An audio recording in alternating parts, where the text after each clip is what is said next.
لوگوں سن لو، جو جوان جوانی میں توبہ کرے وہ اللہ کا حبیب ہے۔ اور ایک روایت میں آتا ہے 1000 بوڑھے کے توبہ کرنے سے اللہ کو ایک جوان کی توبہ زیادہ محبوب ہے۔ اور جب کوئی جوان جوانی میں توبہ کرتا ہے اللہ کا عرش بھی خوشی میں جھوم اٹھتا ہے۔ جوانی کی توبہ اللہ کو بہت زیادہ پسند ہے۔ وہ جوان جس کی جوانی اللہ کی عبادت میں۔ جوانی مستی کا نام نہیں ہے، جوانی آوارگی کا نام نہیں ہے، خواہشات کی تکمیل کا نام جوانی نہیں ہے، موڑوں اور چوکوں پہ کھڑا ہونے کا نام جوانی نہیں ہے، مصلی پہ بیٹھ کے رب کے حضور آنسو بہانے کا نام جوان۔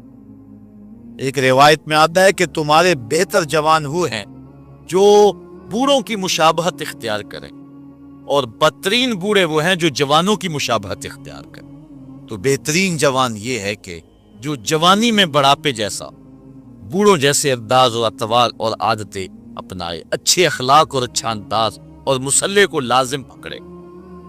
وشاب نشأ فی عبادت اللہ، وہ جوان جس کی جوانی اللہ کی عبادت میں گزری۔ شب و روز، میں نے کل بھی کہا تھا کہ بڑھاپے کے اندر نیک اعمال کرنا بہت بڑی بات ہے، بہت بڑی سعادت ہے کہ بڑھاپے کے اندر نیک اعمال کیے جائیں، لیکن عبادت کا جو لطف جوانی میں ہے وہ بڑھاپے میں نہیں ہے۔ اللہ اکبر۔ اللہ تعالیٰ جل شانہ جوان کی توبہ کو پسند کرتا ہے، وہ جوان جو اللہ کی عبادت میں، فشاب نشأ فی عبادت اللہ، وہ جوان جس کی جوانی اللہ کی عبادت میں گزری۔ اب عبادت کا مفہوم بہت وسیع ہے۔ ویسے بہترین عبادت نماز ہے، بہترین عبادت الصلاۃ نماز ہے، اور حضور نے اس کو اپنی آنکھوں کی ٹھنڈک کرا تھا۔ لیکن صرف عبادت کا مفہوم نماز تک ہی نہیں ہے، عبادت کا مفہوم بہت وسعت والا ہے۔ ساری زندگی اللہ کی رضا میں گزار دینا، اللہ کی مرضی کے مطابق زندگی گزار دینا، یہ عبادت ہے۔ اللہ اکبر۔ بعض نے کہا کہ بس اس کی رضا میں اپنے آپ کو گم کر دینا عبادت۔ غلام کو عبد کہتے ہیں نا، اور عبد وہ ہوتا ہے جو اپنے آقا کی مرضی میں اپنی مرضی کو گم کرتے۔ کوئی شخص کسی غلام کو خریدنے گیا نا منڈی میں، جب غلام بکتے تھے، فروخت ہوتے، تو جا کے ایک غلام سو پسند آیا، تو اس نے جب اس کا سودا کیا تو غلام سے پوچھتا ہے تمہارا نام کیا ہے؟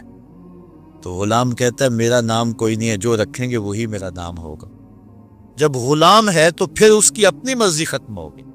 تو ہم اللہ کے غلام ہیں، اللہ کے بندے ہیں، تو بندگی کا حق یہ ہے، اللہ اکبر، کہ ہم سر سے لے کر پاؤں تک اس کے ہو جائیں۔ تیرے ہندیاں سندیاں محبوبہ، میں کافر ہوں جے میں ہوں۔ اپنی ذات کو تو فنا کرنا ہے، اپنی ذات کو تو قربان کرنا ہے۔ وہ جوان جس کی جوانی کے حسین ایام، جس کی جوانی کے خوبصورت لمحے، جبکہ باکپن تھا، جبکہ خواہشات کا ہجوم تھا، جبکہ تمنائیں اپنے عروج پہ تھی، لیکن اس نے سب کچھ اپنے رب کے لیے قربان کر دیا۔ سحری کے وقت اٹھ کے مصلی بچھایا اور آنسو بہائے، اور اللہ کے حضور عبادت کرتے ہوئے اپنی رات کو بسر کیا۔ ایک روایت میں آتا ہے جو دن کا روزہ اور رات کی عبادت نہیں کرتا اس کو ایمان کی حلاوت ہی نصیب نہیں ہوتی۔ ایمان کی ایک حلاوت ہے، ایمان کی ایک مٹھاس ہے، ایمان کا ایک مزہ ہے، ایک سرور ہے۔ وہ کس کو نصیب ہوگا؟ جو دن روزے سے گزارے گا اور رات مصلی پہ گزارے گا، اپنی آنکھوں پر حیا کے پہرے بٹھائے گا، اپنی سوچوں کی پاکیزگی کا سامان کرے گا۔ ورنہ جوانی آئی اور گزر گئی، اور اپنا قیمتی وقت ہم نے برباد کر دیا۔ جس طرح ہر چیز کا بانکپن جوانی میں ہوتا ہے، عبادت کا جو سرور اور عبادت کی جو لذت جوانی میں نصیب ہوتی ہے وہ زندگی کی کسی اور ایام میں نصیب نہیں ہوتی۔ اس لیے حضور نے ارشاد فرمایا کہ وہ جوان وشاب نشأ فی عبادت اللہ، وہ جوان جس کی جوانی اللہ کی عبادت میں گزری، جب قیامت کے دن کوئی سایہ نہیں ہوگا، اللہ اس جوان کو اپنے عرش کا ٹھنڈا سایہ نصیب فرمائے۔ تیسرا شخص جو عرش الہی کا سایہ پائے، وَرَجُلٌ قَلْبُهُ مُعَلَّقٌ فِي الْمَسَاجِدِ، وہ آدمی جس کا دل مسجدوں کے ساتھ لٹکا ہوا ہے، مسجد کے ساتھ وابستہ ہے، ایک نماز پڑھتا ہے تو دوسری نماز کے انتظار میں بیٹھ جاتا۔ حضرت عبداللہ ابن مسعود رضی اللہ تعالی عنہ رہتے ہی مسجد میں تھے۔ مسجد کہ کچھ لوگ میخیں ہوتی ہیں، حضور فرمایا کچھ لوگ مسجدوں کی میخیں ہوتی ہیں، جب بھی دیکھو مسجد میں ملیں گے، ڈھونڈو تو مسجد میں ملیں گے، جب بھی فارغ ٹائم ملا جو فوراً مسجد میں آ گئے۔ فرمایا اگر وہ بیمار پڑ جائیں اور مسجد کی حاضری سے قاصر ہو جائیں تو اللہ کے کچھ فرشتے ہیں جو ان کا حال پوچھنے کے لیے ان کے گھروں میں جاتے ہیں، ان کی تیمارداری کے لیے جاتے ہیں۔ حکم ہے بازار میں دیر سے جاؤ اور جلدی واپس آ جاؤ، مسجد میں جلدی جاؤ اور دیر سے واپس آ جاؤ۔ المومن فی المسجد کالسمک فی الماء والمنافق فی المسجد کالطائر فی القفص۔ مومن مسجد میں اس طرح ہوتا ہے جس طرح پانی کے اندر مچھلی ہوتی ہے، اور منافق مسجد میں اس طرح ہوتا ہے جس طرح پنجرے کے اندر پرندہ پھنسا ہوا ہوتا ہے، کبھی مجبوراً آنا پڑ گیا تو جس طرح پھڑ پڑا رہا ہے کہ بہت جلدی نکلنا ملے مجھے، اس طرح منافق کا جی مسجد میں نہیں لگتا، مسجد میں جلدی آؤ اور دیر سے واپس جاؤ۔ لیکن ہم نے اپنے طرز زندگی کو الٹ بنا لیا ہوا، بازار میں آدھے گھنٹے کے لیے جائیں تو 5 گھنٹے لگ جاتے ہیں، مسجد میں جاتے ہیں ہم صرف آخری وقت میں اور کوشش کرتے ہیں کہ سب سے پہلے واپس آ جائیں۔ مجھے ویسے بڑی حیرت ہوتی ہے جب نماز ختم ہو یا جمعۃ المبارک یا کوئی اور ایسا، تو جو دروازے کے اوپر رش ہوتا ہے ہر بندے کی کوشش ہوتی ہے کہ میں جلدی نکل جاؤں، حالانکہ جتنی دیر تک مسجد میں بیٹھیں گے، جتنی دیر تک مسجد میں رکیں گے، اتنی برکتیں اترتی رہیں۔ بہترین لمحے وہی ہیں جو اللہ کے گھر میں گزر گئے۔ خیر الاباقت، بہترین جگہیں اللہ کے گھر ہیں۔ مسجد کی آبادی اور مسجد کی ستھرائی اور صفائی اور مسجد کی تعمیر و تزئین کے لیے جو لوگ وابستہ ہوتے ہیں بہت بابرکت لوگ ہیں۔ حضور نے فرمایا من بنا للہ کے مسجدن بن اللہ لہ بیتن فی الجنہ، جس نے اللہ کی مسجد بنائی اللہ اس کے لیے جنت میں گھر بنا دے گا۔ کتنی بڑی سعادت ہے اس شخص کے لیے جو اللہ کے گھر کو تعمیر کرتا ہے۔ لیکن صرف تعمیر ہی کافی نہیں، اس کی آبادی رنگ و روغن اور رنگوں کے مختلف انداز کے فانوسوں سے نہیں ہے، مسجد کی آبادی نمازیوں سے۔ نمازی ہوں گے مسجد آباد ہوگی۔ مسجد تو بنا دی شب بھر میں ایمان کی حرارت والوں نے، من اپنا پرانا پاپی تھا برسوں میں نمازی بن نہ سکا۔ جو مسجدوں کو آباد رکھتے ہیں، جن کے دل مسجد کے ساتھ لگے رہتے ہیں۔ ایک بوڑھی خاتون تھی، وہ مسجد نبوی میں صفائی کیا کرتی تھی۔ یہ ہم نے بھی بچپن میں دیکھا ہے کہ بوڑھی عورتیں مسجدوں میں آ کے جھاڑو دیا کرتی تھی۔ اب تو وہ تصور ہی ختم ہو گیا اور اب ہم یہ چیز نہیں دیکھتے ہیں۔ وہ ایک زمانہ تھا کہ سدنے کہولت کو پہنچی ہوئی عورتیں، ظاہر ان سے پردے کے حکام بھی ساقط ہو جاتے، تو ایسی عورتیں عموماً جب صبح مساجد سے بچے پڑھ کے چلے جاتے تھے تو وہ مسجدوں میں آتی تھی، اور ہم نے اپنی آنکھوں سے دیکھا ہے کہ وہ مسجدوں کی صفائی ستھرائی کیا کرتے۔ نمازی بھی آتے تھے، وہ کوشش کرتے تھے، کچھ لوگ پہلے آ جاتے تھے کہ مسجد کی صفائی کریں، کچھ لوگ ویسے کوئی تنکا پڑا اس کو اٹھا کر کے کوئی نہ کوئی ذمہ داری لے لیتے تھے۔ یہ مسجدوں کے اندر جو اب خادم رکھے گئے ہیں، اس کو ہم جو تنخواہ دیتے ہیں وہ ہمارا حصہ تو پڑ گیا اس کے اندر، لیکن آج خود بھی اگر کبھی مسجد کی صفائی کا اہتمام کریں اور انتظام کریں تو یہ ایک ایسی چیز ہے جس سے دل ستھرے ہوتے ہیں۔ جو اللہ کے گھر کو صاف کرتا ہے اللہ اس کے دل کو صاف کر دیتا۔ تو وہ بوڑھی خاتون تھی، مسجد نبوی میں آتی تھی اور مسجد نبوی کی صفائی کرتی تھی۔ ایک دن حضور نے فرمایا کتنے دن ہو گئے ہیں میں اس بوڑھی خاتون کو دیکھ نہیں رہا۔ صحابہ نے عرض کی حضور وہ تو فوت ہو گئی۔ تو فرمایا کہ تم نے مجھے بتایا نہیں؟ عرض کی حضور آپ مصروف ہیں کار نبوت میں، ہم نے سوچا کہ ایک عام سی خاتون ہے، ہم نے اس کا جنازہ پڑھا اور اس کی تدفین کر دی اور آپ کو نہیں بتایا۔ حضور فرمایا تم نے اس کو عام سمجھا ہے جو اللہ کے گھر کی صفائی کیا کرتی تھی؟ فرمایا مجھے بتاؤ اس کی قبر کہاں ہے؟ صحابہ کو حضور نے ساتھ دیا اور اس کی قبر پر پہنچے، وہاں جا کے حضور نے دعا مانگی۔ جو اللہ کے گھر کو صاف کرتی ہے اور اللہ کے گھر کی صفائی کرتی ہے، حضور علیہ السلام فرمایا وہ عام نہیں ہے، وہ سعادت مند خاتون ہے جس کو یہ سعادت نصیب ہوئی، یہ دولت نصیب ہوئی کہ اللہ کے گھر کو صاف کرتی۔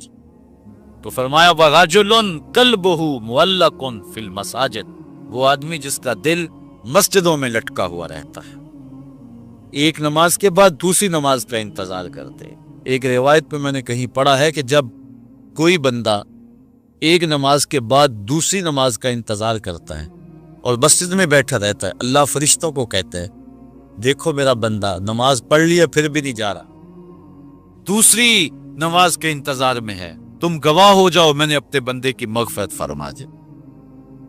وَرَجُلٌ قَلْبُهُ مُعَلَّقٌ فِي الْمَسَاجِدِ، وہ آدمی جس کا دل مسجدوں کے ساتھ لٹکا ہوا ہے، مسجد کے ساتھ وابستہ۔ چوتھا شخص وَرَجُلَانِ تَحَابَّا فِي اللَّهِ اجْتَمَعَا عَلَيْهِ وَتَفَرَّقَا إِلَيْهِ، دو آدمی جنہوں نے اللہ کی رضا کے لیے آپس میں پیار ڈالا، ان کی محبت کا ذریعہ اللہ کی رضا تھی، جب وہ ملے تو اسی لیے ملے، اور جب جدا ہوئے تو اسی لیے جدا ہوئے، ان کی محبت اللہ کی رضا کے لیے تھی۔ فرمایا قیامت کے دن جب کوئی سایہ نہیں ہوگا، ان دونوں کو اللہ اپنے عرش کا ٹھنڈا سایہ عطا کر۔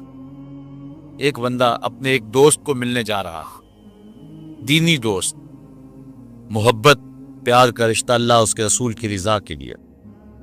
حدیث میں آتا ہے کہ راستے میں بصورت انسان ایک فرشتہ اس کو ملا اور اسے پوچھتا ہے کہ کدھر جا رہے ہو؟ وہ کہتا ہے کہ میں فلاں بستی میں اپنے ایک دوست کو ملنے جا رہا ہوں۔ تو فرشتہ پوچھتا ہے تجھے اس سے کوئی حاجت ہے، کوئی کام ہے؟ وہ کہتا ہے مجھے کوئی کام ہے۔ کہا کوئی احسان ہے جس کے بدلے میں جا رہے ہو؟ کہا کوئی احسان۔ کہا کوئی رشتہ داری ہے تیری اس کے ساتھ؟ اس نے کہا کوئی رشتہ داری۔ تو فرشتے نے بصورت انسان جو آیا ہوا تھا، حدیث میں آتا ہے، وہ پوچھتا ہے کہ پھر کس لیے جا رہے ہو؟ کہا بس اللہ کے لیے جا رہا ہوں۔ تو فرشتے نے کہا کہ میں تیرے رب کا فرستادہ ہوں، مجھے رب نے بھیجا ہے، تو اللہ کی رضا کے لیے جا رہا ہے اس شخص کو ملنے کے لیے، اور کوئی مقصد نہیں ہے، تو اللہ تعالیٰ نے تجھے بھی بخشا اور اسے بھی بخشا۔ جو اللہ کی رضا کے لیے اسی شخص سے دوستی رکھتا ہے، پیار کے اور بھی بہت سارے ذرائع، رشتہ داری سے صلہ رحمی، دودھ کا رشتہ، خون کا رشتہ، کاروباری روابط، سیاسی روابط، غرض کے رشتے، بہت کچھ ہے، لیکن جب کسی سے ملاقات ہو، جب کسی سے تعلق قائم ہو تو وہ اللہ کے۔ الحب للہ والبغض لہ، میرے پیار کا سبب بھی اللہ اور میرے کسی سے دشمنی کا سبب بھی اللہ۔ جب اللہ کی رضا کے لیے دو شخص آپس میں پیار کرتے ہیں تو حضور علیہ السلام فرماتے ہیں وہ اتنے خوش نصیب لوگ ہیں کہ قیامت کے دن جب سورج 1.25 میل پہ ہوگا اور کوئی جو ہے وہ سایہ نہیں ہوگا، فرمایا حضور نے کہ اللہ ان کو اپنے عرش کا ٹھنڈا سایہ عطا فرمائے۔ اتنی بڑی سعادت ان کو نصیب ہوگی جن کی رضا کا معیار اور جن کی جو ہے وہ محبت اللہ اور اس کے رسول کے لیے ہے، اور معیار ان کا یہی ہے، الحب للہ والبغض لہ۔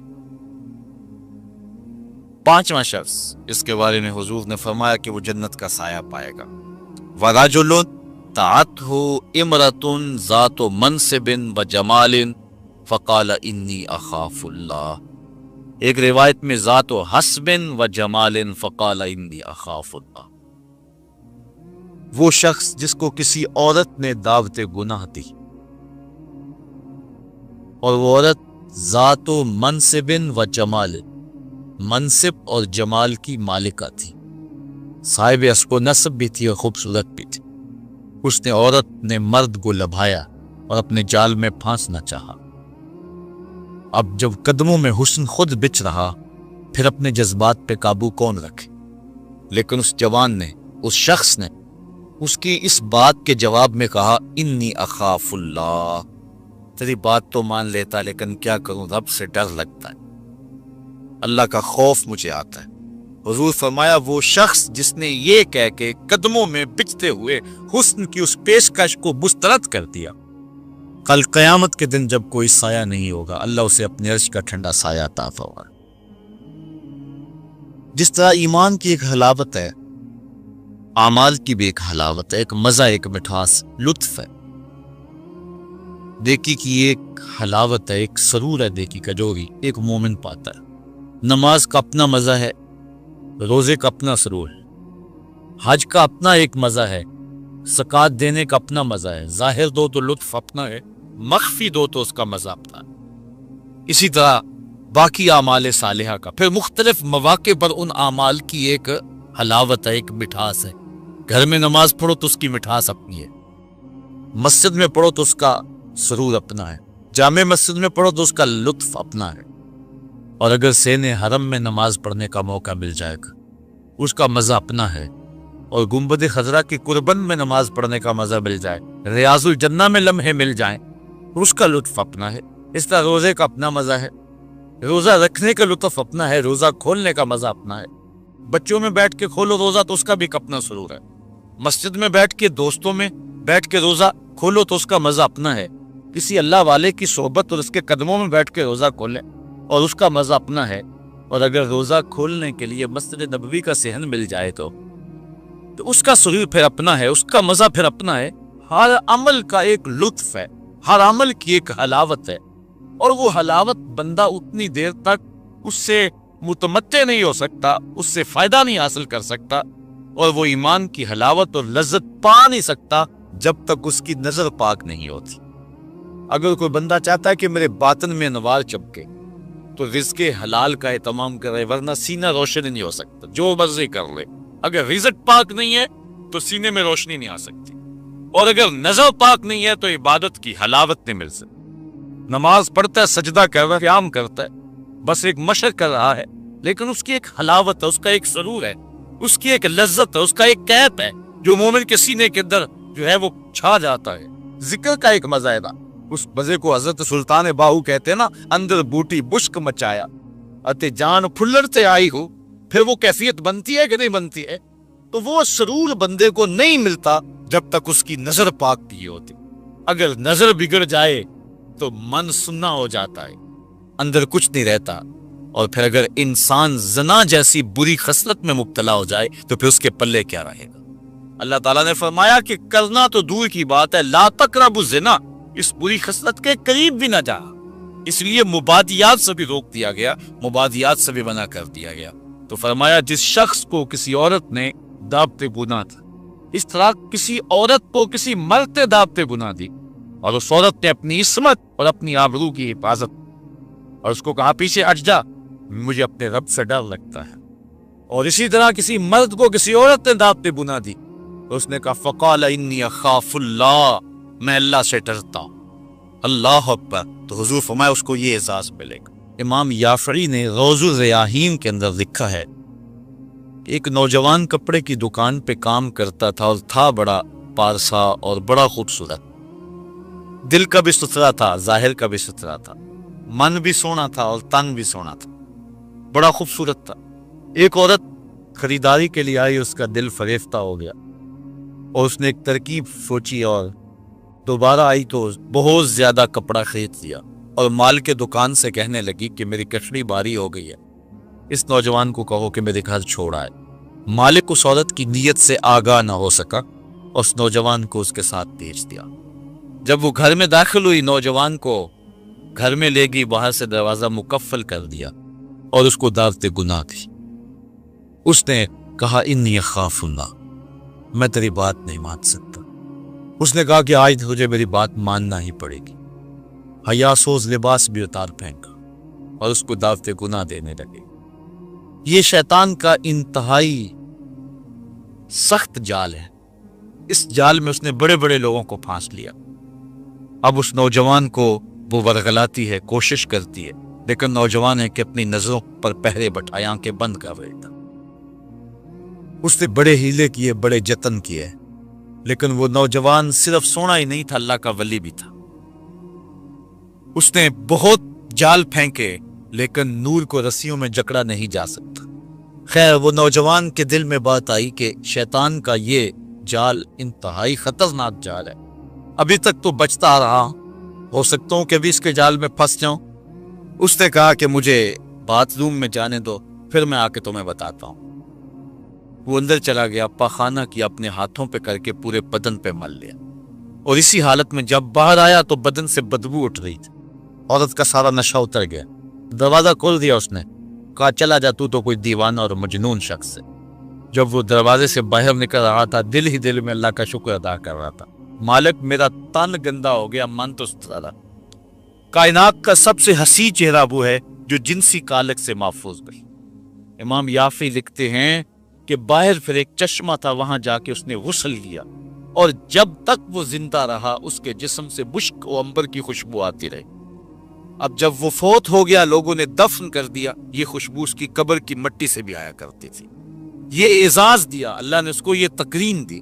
بعض روایت میں اس کا نام مغیرہ بتایا گیا ہے کہ لوگوں نے اس کا نام مغیرہ مشکی رکھ دیا کہ وہ مغیرہ جس کے بدن سے خوشبو آ رہا۔ تو فرمایا وہ شخص جس کو کسی عورت نے دعوت گناہ دی اور اس نے یہ کہہ کے قدموں میں بچھتے ہوئے حسن کی پیشکش کو ٹھکرا دیا۔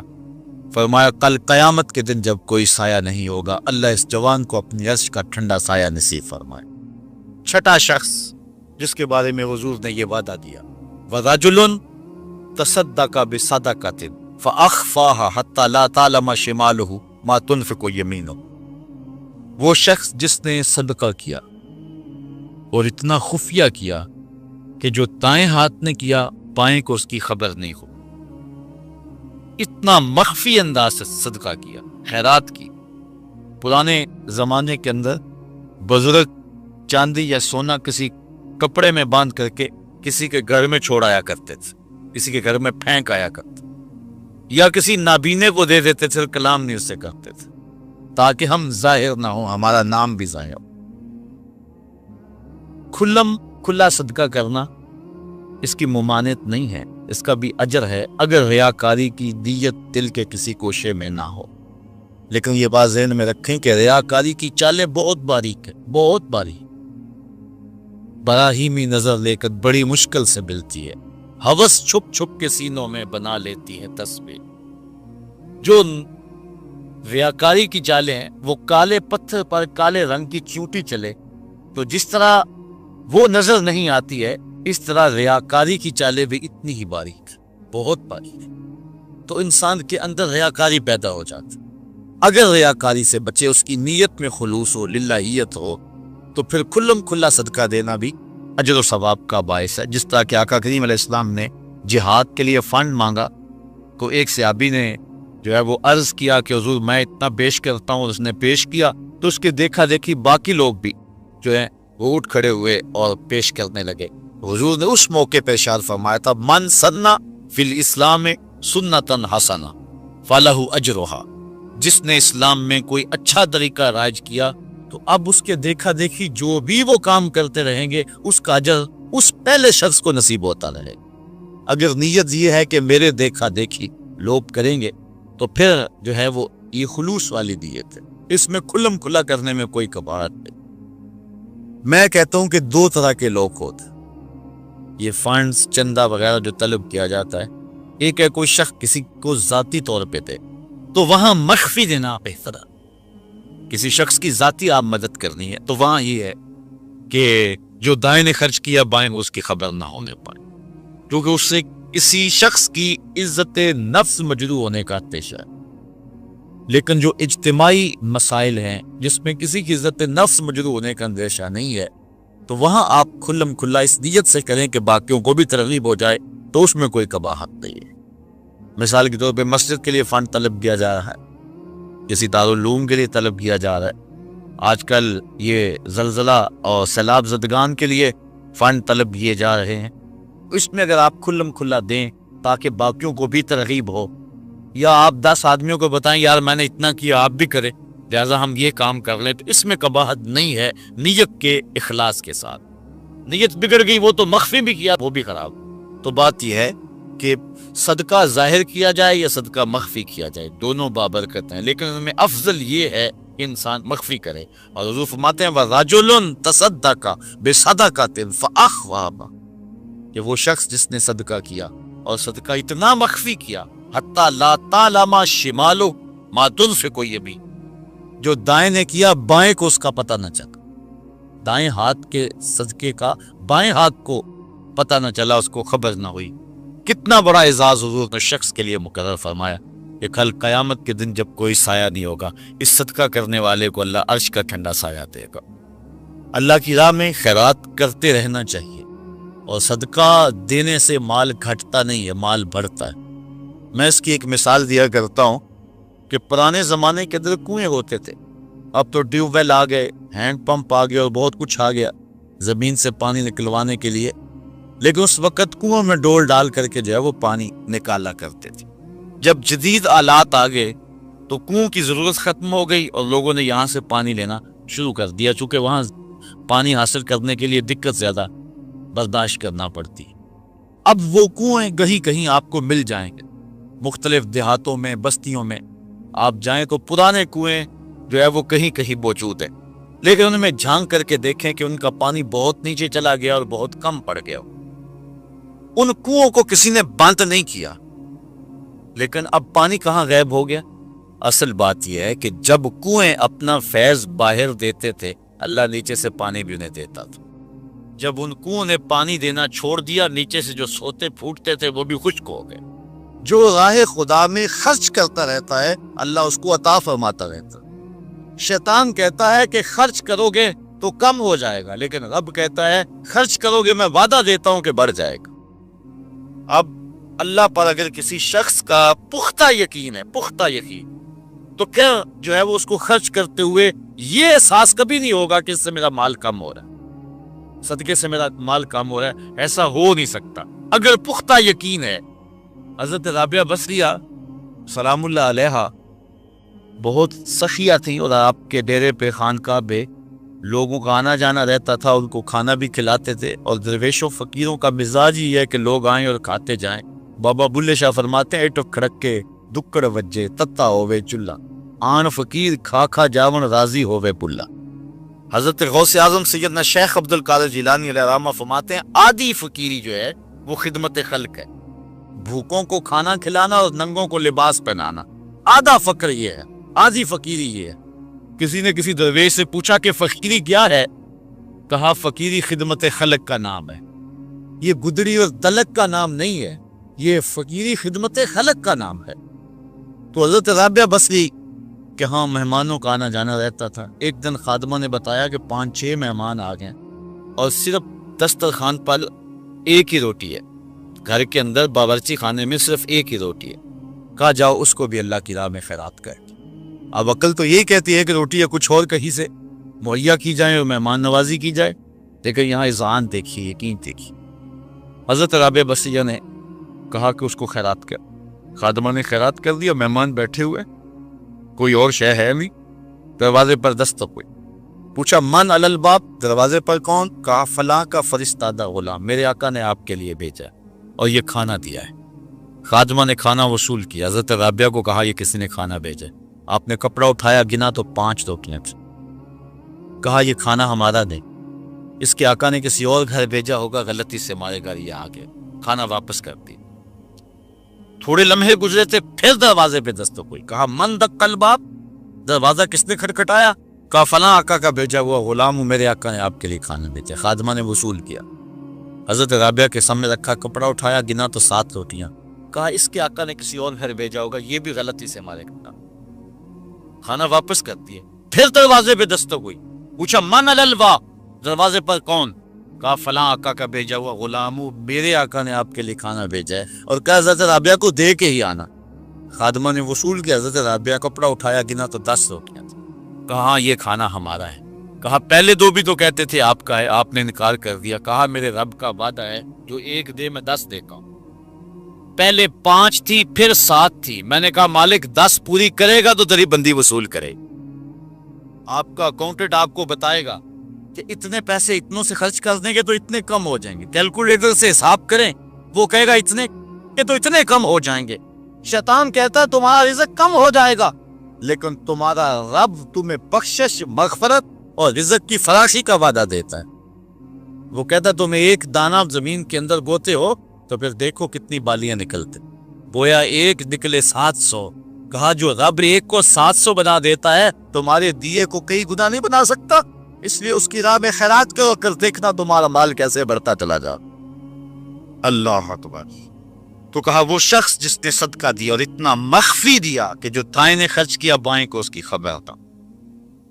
اور 7واں شخص، خوش نصیب شخص، اللہ ہمارے اندر یہ سارے وصف پیدا کرتے۔ اللہ اکبر۔ ایک شخص نے اپنی بیوی کو طلاق دے دی، یہ دیکھیں یقین علماء کا، ہمارے بزرگوں کا، اپنی بیوی کو طلاق دے دی، اور طلاق کن لفظوں سے دی کہ اگر میں جنتی نہیں ہوں تو تجھے طلاق ہے، اگر میں جنتی نہیں ہوں تو تجھے طلاق ہے۔ تو اب علماء سے پوچھا کہ طلاق ہوئی ہے یا نہیں ہوئی؟ علماء کہنے لگے ہم نہیں بتا سکتے، چونکہ طلاق کو معلق کیا گیا۔